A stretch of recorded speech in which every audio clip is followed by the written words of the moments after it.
Don't be fucking racist. Yeah, if you're racist because somebody misses their pens, you can fucking kill yourself. Don't fucking be racist. Yeah. Piece of shit. Yeah. What's Who wrong gives with a you? fuck? Just Who 'cause raised you? black, Who's your mama? white, yellow, like he missed the pen, he fucked up. Like Yeah, I bet you miss a pen. Yeah, I bet you miss a pen, bitch. Motherfucker. What's going on? We're talking about the Euros and Copa America today. Share our thoughts on it. We're gonna start off with the Euros because that's a little bit more important to us, I think. It's a little bit bigger of a competition, Yeah, I think. it's a little bit bigger of a deal because I feel like Copa America, it's just kind of like 3 or 4 teams, you know. That are in contention, for sure. So, but with the Euros, we all saw Italy got the dub. We were right. The second time that we were right. The first time we were horrifically fucking very wrong. Yeah. Horrifically wrong. Very wrong. But we were right the second time. I really cannot believe that it all went down like that. You know, Rashford misses his pen. It's not like him. Like, he doesn't miss many. He's one of the penalty takers for United. He doesn't miss many. So I would have expected for him to come on and make it, but I don't think you can put on him and Sancho in the last minute and expect them to kick a ball. I think somebody said, I can't remember who it was. I was watching something. They said your first kick of the game should not be a penalty. Should not be a penalty. The first touch. Kick, first touch. A penalty. The first touch is a penalty. That shouldn't be right. I think he should have put him on a little bit earlier, and even if it changed the way the team played or whatever, like who did he take out? Jordan Henderson and Kyle Walker, who weren't going to take pens, which I understand why you take them out, but like. Well, Henderson, I think, could take a pen. He's a leader. He's a fucking captain. If he wanted to come out, then obviously, just some people don't want to take a penalty. But, like, I think the way he did it, he could have done it a better way. Like, he could have put his subs in and still had a good, structured team to go into penalties. Yeah. Like, he could have for example, he put Grealish on, but didn't take him off, but he didn't take a pen. Yeah, why wouldn't you take off Grealish for one of those guys? Walker or Henderson, yeah. No, Grealish for whoever came on, Sancho or Rashford. But he didn't take a pen. Why would you keep him on? What's the point? And I saw a Grealish quote came out the other day that he said he wanted to take it, but it was Southgate's decision. Yeah. And I mean, he got to the final. Really argue. He got to the final, so he deserved to make that call. But the one that I really question is Saka fifth. He's a 19-year-old kid. I really don't think he should be taking the game-winning penalty for Italy, basically. Because it's either you make it or you lose. Yeah. So you put a 19-year-old up there who already doesn't take many penalties for Arsenal. He's just got so much pressure on him, so much spotlight on him. But it just set him up for failure. But credit to Donnarumma because that man put in a shift. No, he put that in a boy shift. put in a shift. That boy put in he's a only shift. 22. And he's going to PSG. So on a free. PSG on a free, who they already have Keylor Navas, so it's going to be interesting to see what they do with him. Well, they'll now have the best 2 goalies in the world. Like they have the best goalies of any team in the world. Right. But yeah, Italy definitely deserved to win. I think that their midfield is insane. Jorginho played really well. Barella's insane, and I think they would have been able to break down England easier if they had Spinazzola healthy. Oh yeah. Because that made a huge throughout the difference. Tournament especially and for Roma, he's just like sprinting down the left side like. Yeah. And I mean on that right side, you've got Kyle Walker who's he's still got pace to burn, no problem, but at the same time, he is a little bit older. He might be able to be double teamed if you've got Immobile switching over. They can go 1-2s, but the replacement for Spinazzola just wasn't good enough.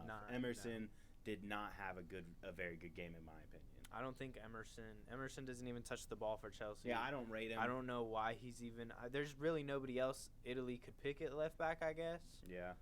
But he doesn't even touch the ball all season for Chelsea, and then yet he's starting in the European final. So hey, what do we know? Yeah, you know what I mean? I guess he didn't make the mistake or anything to give up the goal.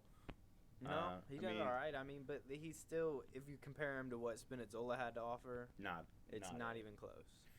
I mean, yeah. Plus, you have there was a couple of good goals. The one for Italy just kind of fluttered in after a couple of loose kicks and stuff. But that Luke Shaw goal, yeah, man, that was really well worked down the right side. Chiesa had a good tournament for Italy. Chiesa had a final and a half. And I got a Bleacher Report notification. I don't know how true it was, that 120 million. Yeah, turned down. I don't know if that was real or not, but 120 million, I honestly think it was one tournament. Like, he did good for one tournament. Like, a year and a half, basically. 18 months. Nobody knew who Chiesa was a year ago.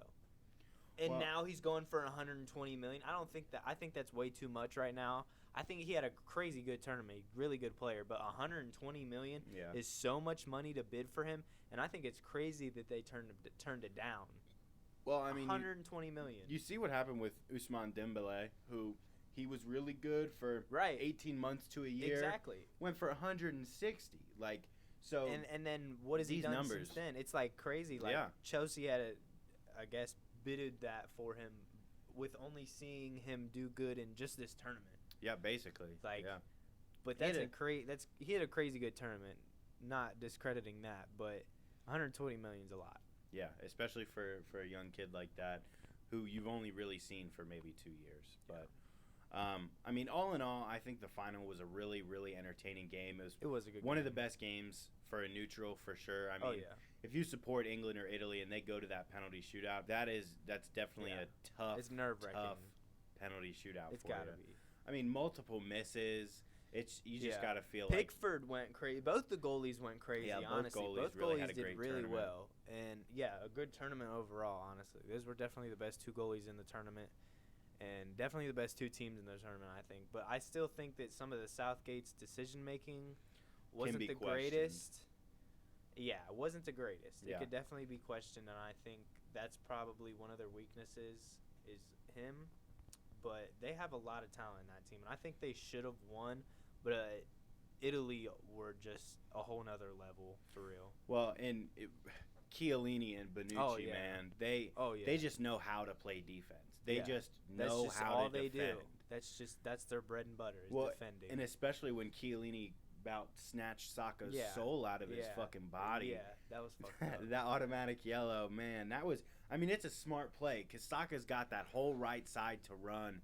And no one to stop him, so Chiellini had to do that, and it was either it's smart. And I mean, he will take the yellow card, before giving the goal up, like fuck that. yeah. And like this, what was it, like the 70th to the 80th minute? It was late in the game. Yeah, he just ripped the motherfucker down. Yeah, but overall it was a pretty good game. We were happy to see Italy win. They definitely deserved it. Yep. And England. I guarantee we'll be back better. They'll be better for the World Cup, though. Yeah, World Cup next year, they're definitely – if they can put everything together and play decently. I thought they played well in the final for the first half. That second half, they kind of just sat back and soaked up the pressure. But that's what they were trying to do. That was the problem. They went up one goal, and then they were like, all right, that's good enough. But that's obviously not good enough. Right. But Italy deserved to win, so good for them. On over to South America. We had the old Copa America final. The GOAT finally got his trophy. And finally got his. Yeah. Neymar did bits for Brazil. But absolute limbs this tournament. It just wasn't enough with the way Messi was playing. He had 9 of their 12 goals, and I think he had 11 goal contributions. Yeah, I mean, or something like that. He had 9 goal contributions. 9 goal contributions. I'm sorry, 4 goals, 5 assists. Yeah, throughout the whole tournament. Just a ridiculous. Out of their 12 goals they scored throughout the tournament, 9 of them, 3/4 of Argentina's goals were because of Messi. Yeah, and he just was on a whole nother level. He definitely deserved it. Argentina deserved it. The whole team just played. Just outclassed Brazil in their own field, in their own house. Yeah, and basically. I mean, they got lucky to get that goal because I mean that Di Maria that pass back to the goalie, Di Maria took it, and I mean he was able to finish it well and chip it over the goalie, but it definitely wasn't an easy finish for the Snake. So, you know, but after it's all said and done, you know, I'm glad to see Messi his tournament win finally, or international tournament win finally. Their team just was set up so well throughout the tournament. Like defensively, structurally, they really knew sound. what they needed to do. Everybody was working not only for themselves and for Argentina, but I really feel like they were doing it for Messi too, especially in that final. Like that's the motivation, especially after they got the goal.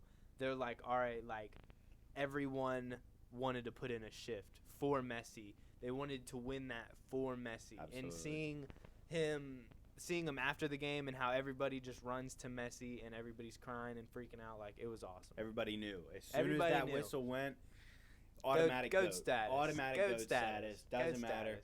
And I mean, if it comes down to one tournament for you to say, or one game to say who's the GOAT and who's the not, if Messi would have lost, you could have said that he's not because Ronaldo had the Euros. But it's just one of those things. It's just one of those things. It's like a cherry on top. Yeah, it's like there's always just that one thing that people could have said. Yeah, was that was the Ronaldo downfall. has won with Portugal and Messi hadn't. But now you can't say that, and so now it just makes the argument even bigger, and so that's not something that I think we really need to get into. But not this video. But after the game, we saw Neymar. He kind of broke down. Messi. Well, and honestly, I would have thought he would have been a little bit happier for Messi just because they are friends. Mean, yeah, but you have you'd to rather win yourself. You'd rather win yourself, and especially it's your country. And so many people were. They were the favorites. 100%. There were Brazilian people rooting for Argentina, and like I think that pissed him off a lot. And it's like, even if it is Messi, and he loves Messi, he's Brazilian and he loves Brazil, and he will do what he can for Brazil first. Yeah. Well, and at the end too, Rodrigo De Paul, a new transfer to Atletico Madrid. Here we go. Once again. He was, after the game, he was starting to make fun of Brazil, but Messi caught him automatically, checked him, and made sure that he wasn't talking shit on Brazil, and he acknowledged that they were probably the favorite going into it, the final and the whole tournament, because you know that squad is just so stacked. They're insane, and I think it's gonna be. I can't wait for the World Cup. Man, this World Cup.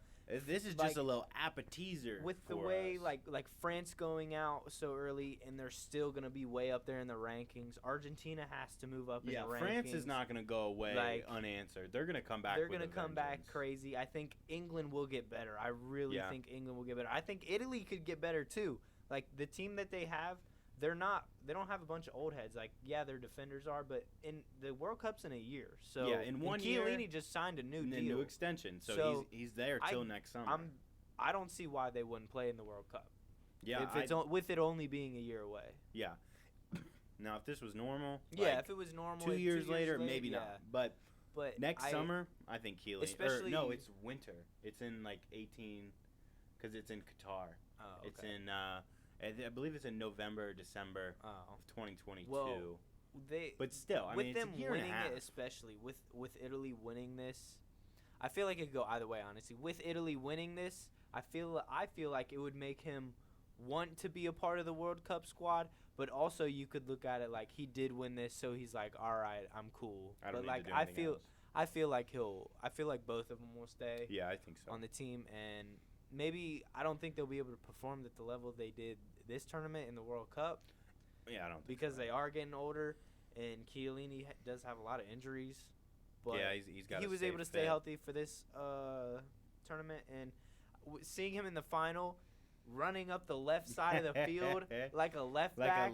Just I've never seen that run ever in my life from him. Like he will stand in one spot, and that's about it. You can tell. Seeing him running up that left side of the field, you could tell he wanted to win. You could tell he wanted to do everything for his team to help them carry the ball up the field and everything like that. It was crazy. It was awesome to watch. And then going back a little bit in the tournament, that Spain versus Italy game, that shootout, when Chiellini grabbed Alba and started shaking him and fucking with him, he was pissed. You knew Italy were not going to lose that. Yeah. You knew from then on the confidence Spain he had was losing that.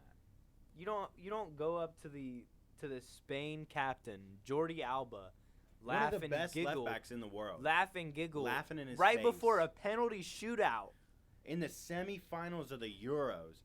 and he did not even bat an eye. He just went up to him, did not care, hugged him, messed with him, and they set him off. Yeah. I mean, Alba got pissed. He pushed him away.